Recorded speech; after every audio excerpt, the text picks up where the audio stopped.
Advance payment of tax, ये हमारा income tax के अंदर आता है टॉपिक। अगर आपके पास एग्जाम में पे एज यू अर्न स्कीम पूछी जाए या फिर एडवांस पेमेंट ऑफ टैक्स पूछा जाए, दोनों के अंदर आपको सेम कंटेंट लिखना है, वो ये है। अब हम पढ़ते हैं कि ये होता क्या है, कौन सी स्कीम है ये, एडवांस पेमेंट ऑफ टैक्स क्या होता है। एक नॉर्मल एग्जांपल लें, अगर हम कोई भी पर्सन जो टैक्स के अंदर आता है वो टैक्स पे करेगा, उस पर्सन को असेसी या टैक्स पेयर बोला जाएगा। अब वो अपना टैक्स कैसे पे करता है, उसने प्रीवियस ईयर में जो भी इनकम अर्न की उसका वो टैक्स देता है नेक्स्ट असेसमेंट ईयर में। अब जो यहाँ पर एग्जाम्पल लिया गया है, यहाँ पर फाइनेंशियल ईयर लिया गया है 2023-24। 2023-24 का फाइनेंशियल ईयर है। किसी पर्सन ने इस टाइम पीरियड में अपनी इनकम अर्न की, 1 अप्रैल 2023 से लेके 31 मार्च 2024 तक किसी पर्सन ने जो इनकम अर्न की और वो टैक्स के अंदर आता है, तो इस इनकम का वो टैक्स कब पे करेगा, वो पे करेगा नेक्स्ट ईयर में, यानी कि 2024-25 इसका क्या बन जाएगा, असेसमेंट ईयर। कब तक पे करेगा, 30 सितंबर 2024 तक वो पे कर देगा इनकम के ऊपर जो भी टैक्स बना था उसका। लेकिन इस स्कीम के अकॉर्डिंग क्या है कि कोई भी पर्सन अगर वो इस स्कीम के अंडर आता है, एडवांस पेमेंट ऑफ टैक्स या फिर पे एज अर्न स्कीम को ऑप्ट करता है, तो वो पर्सन अपनी इनकम का जो भी टैक्स बनेगा वो साथ की साथ पे करेगा उसी फाइनेंशियल ईयर में जिस ईयर में उसने अपनी इनकम अर्न की है। तो डिफरेंस समझ आ गया आपको। एडवांस पेमेंट में क्या होता है, जिस ईयर में इनकम अर्न की उसी में उसका टैक्स पे किया जाएगा, इंस्टॉलमेंट में पे किया जाएगा यहाँ पर। लेकिन नॉर्मल जो हम क्या करते हैं, प्रीवियस ईयर में जो भी हमने इनकम अर्न की उसका टैक्स हम असेसमेंट ईयर में पे करते हैं। तो ये डिफरेंस है एडवांस पेमेंट ऑफ टैक्स में और जो हम नॉर्मली टैक्स पे करते हैं। अब इस स्कीम का मीनिंग क्या आता है, पे एज अर्न स्कीम लिखा गया है यहाँ पर। पे एज अर्न मतलब आप पे करोगे एज यू अर्न, जैसे जैसे आप कमाते हो वैसे वैसे आप उसका टैक्स पे करेंगे, इसलिए स्कीम का नाम पे एज अर्न स्कीम रखा गया है। और इसे एडवांस पेमेंट ऑफ टैक्स क्यों बोला गया, क्योंकि आपने जो इनकम अर्न की उसका आप टैक्स एडवांस में पे करते जा रहे हो इंस्टॉलमेंट में। जैसे कि इनकम है आपकी करंट ईयर की 2023-24 की, तो इसका टैक्स आप कब पे करोगे, 2023-24 में ही पे करोगे। लेकिन वैसे कब होता है पे, 2023-24 की इनकम का टैक्स 2024-25 में हम पे करते हैं नॉर्मली। लेकिन इस स्कीम के अंदर सेम करंट ईयर में ही टैक्स पे करना होगा। Liability for payment of advance tax, अगर हम नॉर्मली टैक्स पे करते हैं, जैसे कि प्रीवियस ईयर में इनकम कमाई, असेसमेंट ईयर में टैक्स पे कर दिया, तो उसके अंदर क्या होता है, हमें पता होता है कि पूरे साल में हमने कितनी इनकम कमाई है, तो उसके ऊपर टैक्स कैलकुलेट कर सकते हैं हम इजीली। लेकिन जो ये एडवांस टैक्स है, एडवांस पेमेंट है टैक्स की, इसके अंदर मेन प्रॉब्लम क्या आती है, हमें नहीं पता होता कि हम पूरे साल में कितनी इनकम कमाएंगे। तो इसके लिए हमें एस्टिमेटेड टोटल इनकम निकालनी पड़ती है। जो भी एडवांस टैक्स पे किया जाएगा वो किसके बेस पर पे किया जाएगा, एस्टिमेटेड टोटल इनकम के बेस पर हम पे करेंगे। तो इसके लिए सबसे पहले एस्टिमेटेड टोटल इनकम निकालना जरूरी है। अब हमने जो एस्टिमेटेड टोटल इनकम निकाली, हो सकता है साल के एंड में हमारे जो टैक्स लाइबिलिटी है एस्टिमेटेड इनकम से ज्यादा भी हो सकती है और एस्टिमेटेड से कम भी हो सकती है। अब इस एस्टिमेटेड इनकम के बेस पे एक पर्सन ने अपना टैक्स कैलकुलेट कर दिया, जब उसने इंस्टॉलमेंट में अपना टैक्स पे किया तो हो सकता है जो उसने एडवांस में टैक्स पे किया वो उसने ज्यादा पे कर दिया हो, लेकिन लास्ट में उसकी एक्चुअल टैक्स लाइबिलिटी कम बनती हो। तो इस केस में क्या होगा, उसने एडवांस में ज्यादा टैक्स पे कर रखा है तो उसे रिफंड कर दिया जाएगा। लेकिन दूसरा इसके अपोजिट है, अगर उसने एडवांस में टैक्स कम पे किया है लेकिन बाद में उसकी टोटल टैक्स लाइबिलिटी ज्यादा बन रही है, किसी भी रीजन से बन सकती है ज्यादा टोटल टैक्स लाइबिलिटी, हो सकता है उसे कोई लॉटरी लगी हो, कोई और रीजन हो सकता है, कोई गेम जीत गया हो वो, तो इन सब रीजंस की वजह से उसकी टोटल टैक्स लाइबिलिटी अगर बढ़ जाती है, तो यहाँ पर एडवांस उसने कम पे किया लेकिन एक्चुअली उसको ज्यादा पे करना था, तो जो ज्यादा उसकी टैक्स लाइबिलिटी बन रही है वो उसे 15 मार्च से पहले पहले पे करनी जरूरी है। इसके बाद है नॉट लाइबल टू पे टैक्स, कौन लाइबल नहीं है एडवांस टैक्स पे करने के, जिनकी एज 60 ईयर या उससे ऊपर है, और दूसरी बात जो प्रॉफिट एंड गेन अर्न कर रहे हैं बिजनेस और प्रोफेशन से। अब इसके बाद दी गई है condition advance payment of tax की, अगर ये कंडीशन फुलफिल होगी तो ही कोई असेसी टैक्स की एडवांस में पेमेंट कर सकता है, फुलफिल नहीं हुई तो टैक्स की एडवांस पेमेंट नहीं कर सकता। कंडीशन क्या है कि फाइनेंशियल ईयर में एसएससी की एस्टिमेटेड टैक्स लाइबिलिटी 10,000 या उससे ज्यादा होनी चाहिए। कैसे? हमने ऊपर पढ़ा था ना कि एडवांस टैक्स की पेमेंट करने के लिए सबसे पहले एस्टिमेटेड टोटल इनकम निकालनी जरूरी है। एस्टिमेटेड टोटल इनकम निकल गई, अब उसके बाद वो उस इनकम के ऊपर अपनी टैक्स लाइबिलिटी कैलकुलेट कर लेगा।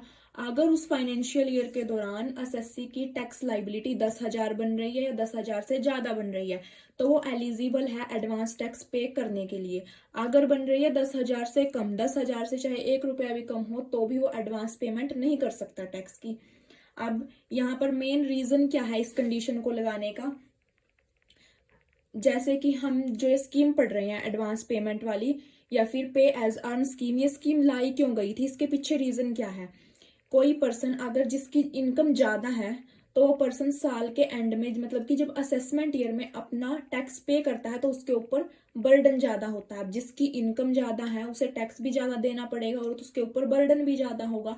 तो उस पर्सन के बर्डन को कम करने के लिए स्कीम लाई गई थी कि साल के एंड में उसके ऊपर एकदम से लाखों का बर्डन ना हो कि उसे इतना सारा टैक्स पे करना पड़े। हो सकता है किसी पर्सन का टैक्स लाखों का आया हो, 10 लाख 20 लाख, तो एकदम से बर्डन होगा ना उसके ऊपर।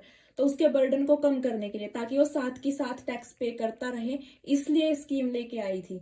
तो फिर यहाँ पर कंडीशन 10,000 की ये लगाई गई है। अगर ये कंडीशन नहीं लगाई गई 10,000 की तो कोई भी पर्सन जिसकी 10,000 से कम की टैक्स लाइबिलिटी बन रही है वो भी बोलेगा कि हम एडवांस पेमेंट कर दें। लेकिन जबकि 10,000 से कम का जो टैक्स बनता है उससे किसी पर्सन के ऊपर इतना ज्यादा बर्डन नहीं पड़ता। तो इसलिए ये कंडीशन लगाई गई है कि 10,000 से ज्यादा जिसकी टैक्स लाइबिलिटी बनेगी, एस्टिमेटेड टैक्स लाइबिलिटी, वही पर्सन एलिजिबल है एडवांस पेमेंट करने के लिए। अब नेक्स्ट है instalment of advance tax and due date, मतलब कि एडवांस टैक्स हम जो इंस्टॉलमेंट में पे करेंगे उसकी ड्यू डेट क्या रहेगी। यहाँ पर इस साइड आपको ड्यू डेट दी गई है और यहाँ पर परसेंटेज बताई गई है कि कितने परसेंट एडवांस टैक्स आपको पे करना है हर एक इंस्टॉलमेंट पर। जो ये इंस्टॉलमेंट होंगी इसकी 4 होंगी, एडवांस टैक्स 4 इंस्टॉलमेंट में पे किया जाएगा। और इंस्टॉलमेंट की ड्यू डेट देख लो, पहले ऑन और बिफोर लिखा गया है हर एक डेट के आगे। ऑन का मतलब या तो इस डेट पर या इस डेट से पहले, ऑन और बिफोर मतलब इस डेट पर या इस डेट से पहले आपको एडवांस टैक्स पेमेंट करनी है।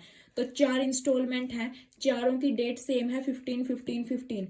मंथ चेंज कर दो इसके बाद, जून सितंबर दिसंबर मार्च, मतलब 4 इंस्टॉलमेंट कब पे की जाएंगी? 15 जून को, 15 सितंबर, 15 दिसंबर, 15 मार्च। अब परसेंटेज देखते हैं इसके बाद। जो फर्स्ट इंस्टॉलमेंट है वो आपको 15 जून से पहले पहले वो पे करनी जरूरी है। तो फर्स्ट इंस्टॉलमेंट पर कितने परसेंट टैक्स पे करना है? नॉट लेस देन 15%, मतलब कि 15% से कम टैक्स नहीं जाना चाहिए, मतलब कि 15% आपको देना है एडवांस टैक्स 15 जून से पहले पहले। अब सेकंड इंस्टॉलमेंट 15 सितंबर को जाएगी, उसमें क्या करना है? तब आपको एडवांस टैक्स जो भी आपका बनता है उसका 45% पे करना है। 45% कैसे कैलकुलेट होगा?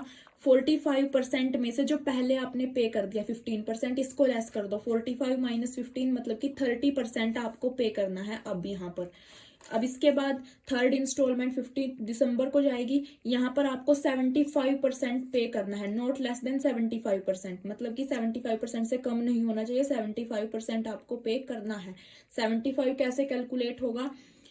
जो आपने पहली 2 इंस्टॉलमेंट में टैक्स पे कर दिया उसको माइनस कर दो। 15 यहाँ पर पे कर दिया, 13 यहाँ पर, टोटल 45 पे कर चुके हो। 75 में से 45 माइनस करो, 30% आपको पे करना है थर्ड इंस्टॉलमेंट में। इसके बाद जो लास्ट आती है फोर्थ इंस्टॉलमेंट, वो रहेगी 100% ऑफ एडवांस टैक्स। 100% कैसे जाएगा? अब 100% यहाँ पर आपको कंप्लीट करना है। तो पहली 3 इंस्टॉलमेंट में जो टैक्स पे कर दिया उसको माइनस कर दो, 15 30 30, टोटल 75 पे कर चुके हो, इसको माइनस करोगे तो मतलब कि फोर्थ इंस्टॉलमेंट में आपको 25% टैक्स पे करना है। अब इसके बाद यहाँ पर इंस्टॉलमेंट की बात हो गई। अब यहाँ बी पार्ट में क्या दिया गया है कि कोई भी एसएससी जो एलिजिबल प्रोफेशन या फिर एलिजिबल बिजनेस के अंदर एंगेज्ड है वो 15 मार्च से पहले पहले, जो भी उसका रेलिवेंट प्रीवियस ईयर है उसमें 15 मार्च से पहले पहले वो अपने पूरे एडवांस टैक्स की पेमेंट एक साथ कर सकता है। लेकिन किस केस में? एलिजिबल बिजनेस या फिर एलिजिबल प्रोफेशन के केस में।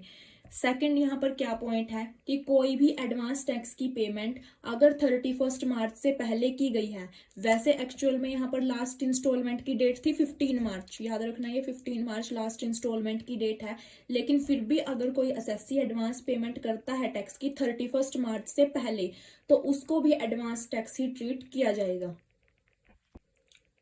अब इसके बाद एक केस आता है यहाँ पर capital gain, winning lottery, crossword puzzle, card game, race etcetera. मतलब इन सब केस में हम एडवांस पेमेंट टैक्स की कैसे करेंगे।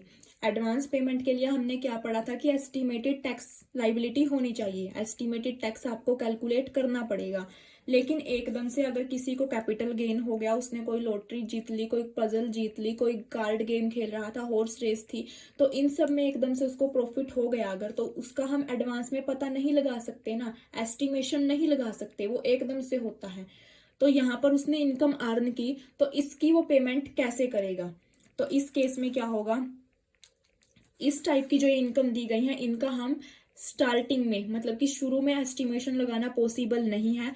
तो इस टाइप की जो इनकम अगर इंस्टॉलमेंट की ड्यू डेट के बाद में अराइज होती है, बीच में अराइज हो गई, तो कोई सी भी इंस्टॉलमेंट पर इनकी पेमेंट कर सकते हैं। लेकिन अगर साल के एंड में अराइज हुई, तो हम इनकी पेमेंट कब कर देंगे, लास्ट इंस्टॉलमेंट पर। जो लास्ट इंस्टॉलमेंट वो कब थी हमारी, 15 मार्च को थी, तब इनकी पेमेंट कर देंगे। कौन कौन सी हो सकती है पेमेंट, कैपिटल गेन की, लॉटरी की, income arise first time under the head business और profession, dividend liable to the tax.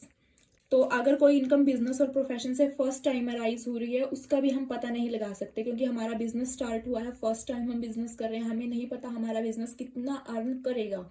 तो इस टाइप की इनकम के ऊपर जो भी टैक्स बनता है और उसकी एडवांस पेमेंट, जो भी इंस्टॉलमेंट आएगी बीच में, अगर आपको पता लग जाए किसी भी इंस्टॉलमेंट पर, तो तब पे कर दो, या फिर लास्ट इंस्टॉलमेंट जो 15 मार्च की है उस टाइम पे कर दो। और अगर कोई भी इंस्टॉलमेंट नहीं बची, 15 मार्च की डेट भी जा ली, तो उसके बाद इसकी पेमेंट कब करनी पड़ेगी, 31 मार्च को इसकी पेमेंट करनी पड़ेगी। और 31 मार्च को अगर हम पेमेंट करते हैं, तो उसे एडवांस टैक्स ही ट्रीट किया जाएगा। If the amount of tax payable is so paid, no interest will be levied under section 234(6)(c। मतलब कि अगर इस टाइप की पेमेंट कर दी जाती है 31 मार्च को, तो उसके ऊपर कोई भी इंटरेस्ट यहाँ पर लेवी नहीं होगा अंडर सेक्शन 234(c) की।